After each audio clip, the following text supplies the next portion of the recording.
ANS news. सर्व पत्रकार बंधूंचं हार्दिक स्वागत करतो। सर्वांना माझा जय हिंद जय महाराष्ट्र।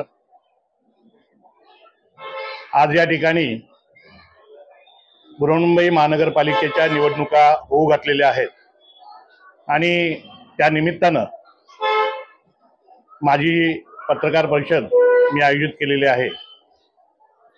गेली 30 वर्ष शिवसेनेच्या माध्यमातून हिंदू हृदय सम्राट माननीय बाळासाहेब ठाकरे यांच्या मुशीमध्ये तयार झालेला मी कार्यकर्ता आहे। गेली 30 वर्ष जनतेची छोटी मोठी सेवा माझ्या माध्यमातून मी केलेली आहे। संघटनेच्या माध्यमातून अनेक लोकोपयोगी हिताची कामं मी या वॉर्डामध्ये नव्हे तर या मुंबईमध्ये मला बाळासाहेबांनी पहिली संधी दिली। या संघटनेमध्ये काम करत असताना गटप्रमुख पासून ते आता मी कोल्हापूर जिल्ह्याचा संपर्क प्रमुख आहे। या ठिकाणी अणुशक्तीनगर दक्षिण मध्य मुंबईमध्ये विभाग निरीक्षक म्हणून मी काम आता पाहत आहे। पण हे सर्व करत असताना अनेक लोकांच्या अडीअडचणींना मी वेळोवेळी धावून गेलेलो आहे। रात्री अपरात्री लोकांच्या मदतीला धावून गेलेला कार्यकर्ता आहे। 24/7 काम करणारा मी कार्यकर्ता आहे। मी बाळासाहेबांचा शिवसैनिक आहे, शिंदे साहेबांचा शिवसैनिक आहे, धर्मवीर आनंद दिघे साहेबांच्या विचाराने चालणारा मी शिवसैनिक आहे।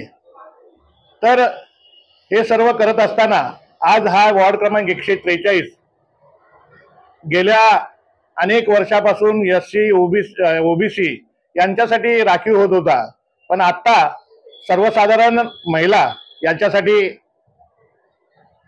हा वॉर्ड झालेला आहे आणि त्या निमित्तानं ही चालून आलेली संधी आहे।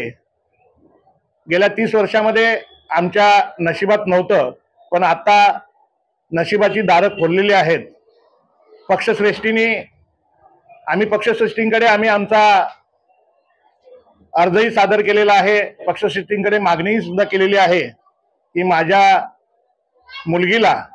मुलगी BSc कॉम्प्युटर आहे, IT ला आहे, तर एज्युकेटेड आहे, मीही एज्युकेटेड आहे, मला या विभागाची चांगली जाण आहे।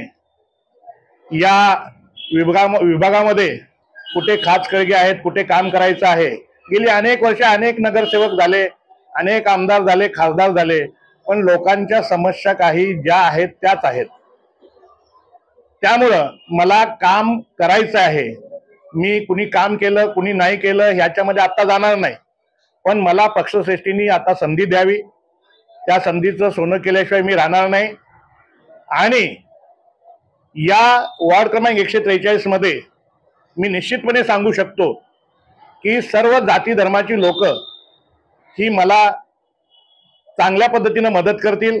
मी एक चांगला समाजसेवक आणि लोकांच्या मध्ये मिळून मिसळून राहणारा, लोकांच्या अडीअडचणीला धावणारा मी एक कार्यकर्ता आहे आणि त्यामुळं जनमानसामध्ये माझी चांगली प्रतिष्ठा आहे। लोकांच्या मध्ये मी मिळून मिसळून राहणारा एक सेवक आहे। जर मला ही संधी दिली तर निश्चितपणे 201% सांगतो की माझी मुलगी जी आहे ती माझ्या मुलगीला मी निवडून आणल्याशिवाय राहणार नाही। जे काही करावं लागेल निवडून आणण्यासाठी ते करण्याची जबाबदारी ही माझी असेल। तर पक्षश्रेष्ठींनी याचा निश्चितपणे विचार करावा अशी मी पक्षश्रेष्ठींना विनंती करतो आणि मला एकदा संधी द्यावी। कारण बऱ्याच लोकांना आपण संधी दिलेली आहे आणि बऱ्याच लोकांचं कल्याण केलेलं आहे। आमच्या डोक्यावर एकदा आपण पक्षश्रेष्ठींनी हात ठेवावा, आमच्यावर विश्वास ठेवावा।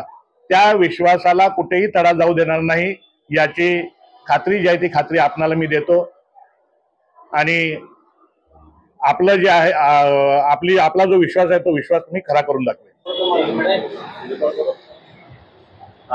चौथी एक समस्या आहे, ज्यावेळी हा मेट्रो प्रोजेक्ट आला त्यावेळी या ठिकाणी 3 समाजाचे 3 हॉल होते, समाज हॉल होते। ते समाज हॉल कोणतंही कारण न देता ते मेट्रो MMRDA तोडले आणि त्या मोबदल्यात तो समाज हॉल बांधले नाहीत आणि त्यामुळे ते समाज आमचे दुखावले गेलेले आहेत।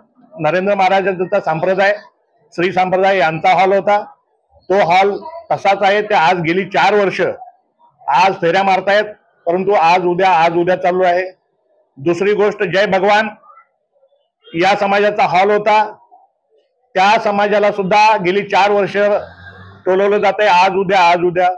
आणि तिसरा हॉल होता तो मराठा समाजाचा हॉल होता।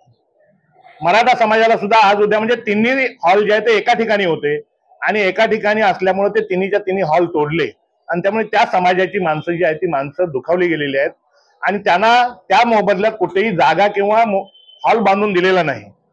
आणि ज्या रूम दिलेल्या आहेत त्या रूम व्यक्तिगत नावावर लोकांच्या दिलेल्या आहेत। ज्या हॉलमध्ये ते विश्वस्त होते त्यांच्या नावावर दिलेले आहेत आणि त्यांनी ते रूम स्वतःच्या नावानं भाड्यानं दिलेलं आणि ते भाडं ते लोक खातात। त्यामुळे समाज हा उपेक्षित राहिलेला आहे आणि त्यामुळे त्या तिन्ही समाजाचे, श्री संप्रदायाचा हॉल, मराठा समाजाचा हॉल आणि जय भगवानचा हॉल, हे तिन्ही हॉल झाले पाहिजेत यासाठी प्रथम प्राधान्य मी देणार आहे। तेव्हा सर्व या समाजाच्या लोकांनी माझ्या पाठीशी उभं राहून मला सहकार्य करावं अशी मी आपणा सर्वांना विनंती करतो आणि आजच्या पत्रकार परिषदेमध्ये थांबतो। जय हिंद, जय महाराष्ट्र। चौथी एक समस्या आहे, ज्यावेळी ह्या मेट्रो प्रोजेक्ट आला त्यावेळी या ठिकाणी 3 समाजाचे 3 हॉल होते, समाज हॉल होते।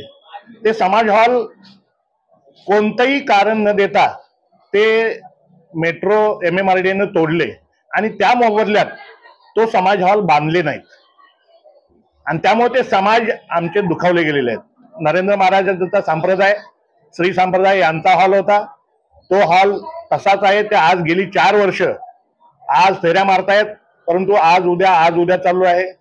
दुसरी गोष्ट, जय भगवान या समाजाचा हॉल होता, त्या समाजाला सुद्धा गेली 4 वर्ष टोलवलं जात आहे, आज उद्या।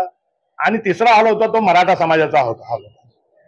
मराठा समाजाला सुद्धा आज उद्या, म्हणजे तिन्ही हॉल जे आहे ते एका ठिकाणी होते आणि एका ठिकाणी असल्यामुळे ते तिन्हीच्या तिन्ही हॉल तोडले आणि त्यामुळे त्या समाजाची माणसं जी आहेत ती माणसं दुखावली गेलेली आहेत आणि त्यांना त्या मोबदल्यात कुठेही जागा किंवा हॉल बांधून दिलेला नाही। आणि ज्या रूम दिलेल्या आहेत त्या रूम व्यक्तिगत नावावर लोकांच्या दिलेल्या आहेत। ज्या हॉलमध्ये ते विश्वस्त होते त्यांच्या नावावर दिलेले आहेत आणि त्यांनी ते रूम स्वतःच्या नावानं भाड्यानं दिलेलं आणि ते भाडं ते लोक खातात। त्यामुळे समाज हा उपेक्षित राहिलेला आहे आणि त्यामुळे त्या तिन्ही समाजाचे, श्री संप्रदायाचा हॉल, मराठा समाजाचा हॉल आणि जय भगवानचा हॉल, हे तिन्ही हॉल झाले पाहिजेत यासाठी प्रथम प्राधान्य मी देणार आहे। तेव्हा सर्व या समाजाच्या लोकांनी माझ्या पाठीशी उभं राहून मला सहकार्य करावं अशी मी आपणा सर्वांना विनंती करतो आणि आजच्या पत्रकार परिषदेमध्ये थांबतो। जय हिंद, जय महाराष्ट्र।